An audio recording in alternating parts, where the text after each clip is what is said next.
അന്താരാഷ്ട്ര ബാലികാ ദിനം ഒക്ടോബർ 11. 2025 പ്രമേയം ഞാനെന്ന പെൺകുട്ടി, ഞാൻ നയിക്കുന്ന മാറ്റം, പ്രതിസന്ധികളിൽ മുന്നിട്ടിറങ്ങുന്ന പെൺകുട്ടികൾ. ഐക്യരാഷ്ട്രസഭ 2011 ഈ ദിനം പ്രഖ്യാപിച്ചത്. ദേശീയ ബാലികാ ദിനമായി ആചരിക്കുന്നത് ജനുവരി 24 രാജ്യത്ത് പെൺകുട്ടികളുടെ സുരക്ഷ ഉറപ്പാക്കുന്നത് ചർച്ച ചെയ്യാൻ ദ്വിദിന ദേശീയ കോൺഫറൻസ് സംഘടിപ്പിച്ച സ്ഥാപനം സുപ്രീം കോടതി. സുപ്രീം കോടതിയുടെ ജുവനൈൽ ജസ്റ്റിസ് കമ്മിറ്റിയാണ് യുണിസെഫ് ഇന്ത്യയുമായി സഹകരിച്ച് കോൺഫറൻസ് സംഘടിപ്പിച്ചത്.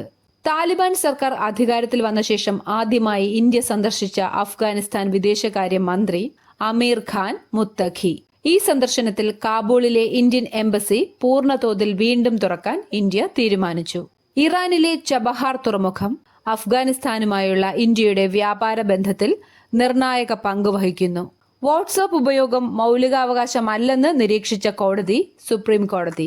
വാട്സാപ്പിന് ബദലായി സുപ്രീം കോടതി പരാമർശിച്ച ഇന്ത്യൻ നിർമ്മിത ആപ്പാണ് അരാട്ടെ. സോഹോ കോർപ്പറേഷനാണ് അരാട്ടെ വികസിപ്പിച്ചത്.